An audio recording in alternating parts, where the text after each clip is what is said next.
Onları da ona qarışdıraqım. Bayram olmasa da. Bugün sizlə belə bizim kafedranın işinə tamamilə aid olmayan bir temadan danışacağıq. Yəni, xəstəlikdən, autoimmün xəstəliklərdən. Söhbəti yoxdur ki, mən birinci dəfə autoimmün xəstəliklərdən mühazirə oxuyuram. Yəni, belə bir tələb olmamışdır. Ancaq sizə bugün mən çalışacağım, bunun fundamental əsaslarını deyim. Yəni, siz xəstəliyin adını da kitabdan oxuya bilərsiniz, onun gedişini oxuya bilərsiniz, hansı əlamətləri var bunu bilə bilərsiniz. Fundamental əsasa gedəndə, burada bəzən problem yaranır. Özə problem yaranır ona görə ki, siz immun sistemin özünün ümumi prinsiplərini yaxşı təsəvvür eləmirsiniz. Və mən bədənin, yadınızda qalsın ki, bədəndə nə proses varsa orada immun sistem iştirak edir. Yəni, bizim müdafiəmizin bir dənə forması var, immun sistemdir. Xərçəngdir, immun sistemdir. Yaranın sağalmasıdır, immun sistemdir. Fikrim çatırsa, yəni bizim bu müdafiəmiz odur. İndi bu müdafiənin əsas prinsipi ondan ibarətdir ki, gərək, uşaqlar, başa düşün bir şeyi. Mən əgər özümlə mübarizə apara bilmirəmsə, kənardan gələni onunla mübarizə apara bilməyəcəm. Bir də təkrar edirəm. Yəni, mən gərək tanıyam ki, mənim özümünküdür. Tanımasam, immun sistemin immun prinsipi, bir dənə prinsip var. Tanıyıram ki, özümünkidir, ondan işim yoxdur. Özümünkidir, dayansın.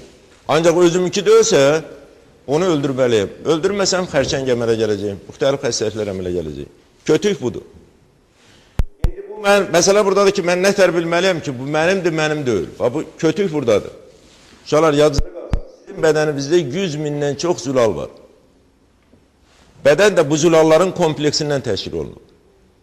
İndi bu zülalların hamısı sizin bədənimizdə xüsusi qrup hüceyrələr var ki, o zülalların epitopunu, hansı ki bu immun cavab verir hissəsi var. Sonra epitop antigen hüceyrənin artıqdır. Özəcəmi 8-11 amin turşusunun artıqıdır. Bir dənə əgər bakteriya bütövlükdə antigen olsaydı, indi burada oturmamışdı. Yəni onun çox cüzü bir hissəsi. İndi bu cüzü bir hissəsi daimi olaraq hüceyrənin səthinə çıxarılır. Mənim təbii killərim var, cəlladım var, müxtəlif immun cavab iştirak edən hüceyrələrdir. Gəlir, baxır ki, bu özününküdür. Ancaq gördük ki, orada bir dəyişiklik var, hansı ki bunu tanımır. Bir dənə üsulu var, onu məhv eləməlidir. Fikrim çatırsa? Məhv eləməkdə iki üsulu var. Ya bu həmin epitopa qarşı bu əks cisimci ifraz edir. Həmin əks cisimcik gedir, həmin epitopla birləşir. Birləşəndən sonra onu neytrofillər, makrofaglar udur. Onu məhv eləyir, bədəndən kənarlaşdırır. Bu bir yoldur.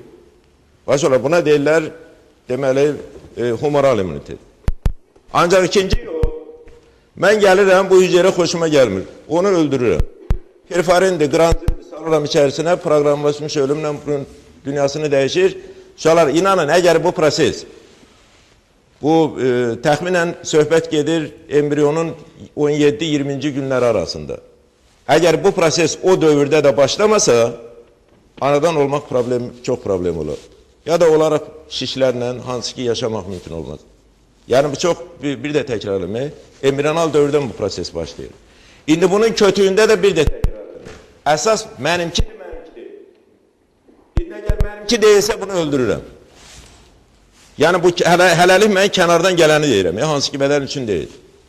Ancaq indi yazıda qalsın ki, bədənin özündə müxtəlif hallarda, çox vacibdir, ola bilər ki, adi qrip deyirik, qrip çox ağır xəstəlik. Bunu belə qlobal baxanda hədsiz dərəcədə çox ağırlaşmalar törədən bir xəstəlikdir. Özə inanın, bir şeyi mən sizə deyim, çünki bu tamamilə yeni bir sahədir. Söhbət gedir, biri var iltihab, bir də var para iltihab. Artıq 100% müəyyən olunur ki, hər hansı bir iltihabdan insanı tamamilə sağaltmaq mümkün deyil. Xəstəliyin simptomları azalır, xəstə yazılır və özünü yaxşı hiss eləyir. Ancaq o immun sistemin ki zədələnməsi var, o zədələnmə bir qədər davam eləyir müxtəlif şəkillərdə. Başqa buna para iltihab deyirlər. Para iltihab, yəni iltihab ətrafı. Özə para iltihab için mövhunu yeridən bizim müsəlmandır, Qazaxıstandan adam İstəyirəm, Özbəkistanda da olub, deməli, nədir? Məcidov, Ruslan Məcidov. Özbəkistanda bu universiteti qutarıb, sonra Moskvanın Lomonosov adına universitetinə aspiranturaya qəbul olub. Aspiranturanı qutarmamış, Amerikanlarla əlaqə yaradıb ki, bu yeni ideyası varmış. Neyse bunu dəvət edirlər Amerikaya. Dəvət edəndən sonra heç buna yaxın duran olmuyor. Təxminən bir il yarım bu ya vağzalda şey daşıyıb, nə bilim, computer station deyirlər, orada bu kömək edib, neyse yaşayıb. Bir ildən sonra bunu dəvət ediblər. Ondan sonra cəmi bir ildən sonra dünyavi kəşf olunub, hansı ki, onun ətraflı sizə danışmağa imkanım yox. Babu Məcidov hal-hazırda immun sistemdə ən məşhur mütəxəssislərdən biridir. O deyir ki, hər hansı bir iltihabda para iltihabdır. İndi bu para iltihab, gece tezi sizin bədənimizin hüceyrələrində bəzi zülalların konformasiyasını dəyişir. İndi zülal konformasiyası dəyişibsə artıq bədən üçün yad zülaldır. Baxmayaraq ki, əvvəlki öz bədənin hissəsi. İndi bu yad zülalın epitopu əgər antigen təqdim edən hüceyrə ilə çıxsa hüceyrənin səthinə, bədəndə autoimmun xəstəlik başlayır. Fikrim çatdırsa. Və bir də təkrarlayım.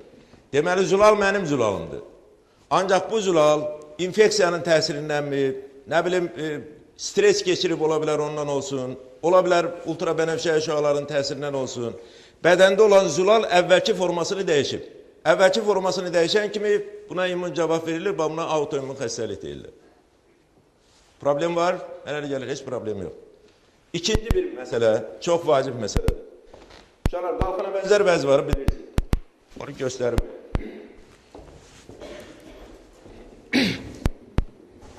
Bu saat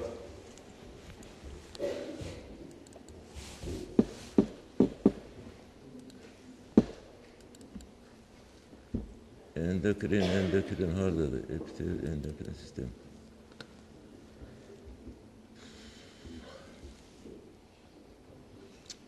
Ne oldu? Axtaranda həmişə geç tapırıq nəysə. O tapacaq. Başlar, fikir verin. Normada deməli, normal bunun kuba bənzər epiteli var, içərisində kalloidi var. Yadınızda qalsın ki, anadan olan zaman, yəni təxminən söhbət gedir 3 yaşına qədər. Məsələ burada çox vacib məsələ nədir? Uşaqlar, mənim zülalım gərək mənim immun sistemin hüceyrələrinə təqdim olunsun. Təqdim olunsun ki, bilsin ki, mənimdir. Elə ki, bu təqdim olunan zülal ki, təqdim olundu bu hüceyrəyə, hansı ki, bu hüceyrə o zülalla mübarizə aparmalıdır. O timusda, qırmızı sümülündə məhv olur, qan dövranına çıxmır. Fikrim çatdırsa, bir də təkrar edirəm. Çox vacib məsələdir. Yəni, bayaq mən sizə dedim, əgər mən özümlə mübarizə apara bilmirəmsə, kənardan gələnlə mübarizə apara bilməyəcəm. İndi mən özümlə mübarizə aparmaq üçün, mənim yenə immun sistemin hüceyrələri əmələ gəlir, daimi olaraq mənim zülallarıma qarşı. Ancaq timus vəzindəki buna bu mənim zülalımı təqdim edirlər. Görür ki, özününkidir, özü ölür, çıxmır qan dövranına. Qan dövranına çıxmadığına görə artıq o zülala təsir yoxdur. İşte bu zülal formasını dəyişən zaman həmin hüceyrə hansı ki çıxır, gəlir bu zülalı tutandan sonra immun reaksiya başlayır. Aydın oldu da. İndi immun reaksiyada söhbət yoxdur ki, autoimmun xəstəlik. İndi məsələ buradadır, bunu deməkdə nəyi demək istəyirəm? Bu sizin qalxana bənzər vəzin, kalloid zülalı anadan bu formalaşan zamanı hələ-mələ gəlməyib. Anadan olandan sonra formalaşır. Yəni, bir də təkrar. Yəni, bu uşaq anadan olana qədər bu zülal buna təqdim olunmadığına görə orqanizm elə bilir ki, bu öz zülalı deyil, yad zülaldır. İnşallah bir də təkrar edelim. Deməli, sənin kalloidin hansı ki əmələ gəlməyib. Əmələ gəlməyibsə, deməli, mənim immun sistemi onu ilk əvvəldən tanıya bilməzdir. İndi bu sonradan əmələ gəlir, öz əmələ gəlməklə bərabər, çox vacib nədir? Bax, gördüyünüz kalloid, ətrafında olan bu epitel hüceyrələr bir-birindən sıx əlaqə ilə elə birləşir ki, bunun arasından keçmək mümkün deyil. Yəni, buradan bu yan tərəfdə də görürsünüz qan damarları var. Burada olan bu kalloidin tərkibin qana keçməsi mümkünsüzdür normada. İndi işte əgər bu endotel hücreler, epitel hücrelerin etrafında olan neyse bir pozunluk neticesinde buradan kalloidde olan zülal, triotrianin var, tetraiotrianin var, tiraksin var bilirse herhalde. Onlar kan damarlarına geçen kimi bedene yad zülal kimi geldi. Ve bundan emele gelir Hashimoto uru veya da Hashimoto zobu deyirler. Şimdi diyeceğim. Bu da autoimmün hastalığı. Yani bedenin daxilində olan zülal ilk dövrlərdə immun sistemə təqdim olunursa, beden onu tanımır. İkinci bir misal deyim, çok vacib məsələdir. Siz bilirsiniz, xayalarda spermatozoid əmələ gəlməsi zamanı spermatozoidin çox hissəsi, o hücrelər spermatositlərin çox hissəsi kəsilir. Ona sitotamiya deyirlər ki, spermatozoid oxşar forma əmələ gəlsin. Bayında o spermatozoid formalaşan zaman hansı ki qalıq cisimlər şəklində qalır, özdə yerləşməlidir qıvrım boruçukların mənfəzində. Sustentasitlər imkan vermir ki, o qalıq cisimdə olan törəmələr keçsin qana. Çünki bədən üçün nədir? Yaddır. Əvvələ bu olmayıb. Bədən ondan rastlaşmır. İndi əgər bu sütun hücrelər, istinad hücrelər var. İstinad hücrelərdə səth pozulursa, ona hematotestikülər səth deyirlər. Pozulursa onda həmin deməli zülallar keçəcək qana, beləliklə autoimmün reaksiya başlayacaq. Oğlan uşağı normalin özü 18-20 yaşında çox vaxt baş verir. Normal yatan uşaq sabah durur ki, qaya məsələn yarım kilo çəkisindədir. Çox kəskin, hədsiz dərəcədə immun cavab gedir. Aydın da bu da. Deməli bir də təkrar edelim. Sizin bədəniniz autoimmün cavab verir bir neçə. Birincisi bu tanımadığı zülaldır. Sonra bədəndə əmələ gəlir. Buna reaksiya verə bilər. Ancaq o tanımadığı zülal gerek kan dövranına çıksın. Çıkmasa vermeyecek. İkincisi sizin bedenimizde olan her hansı bir zülal, infeksiyanın təsirindən, stresin təsirindən, müxtəlif üsullardan deməli pozulması nəticəsində orqanizm immun reaksiya verir. Reaksiya nədir uşaqlar?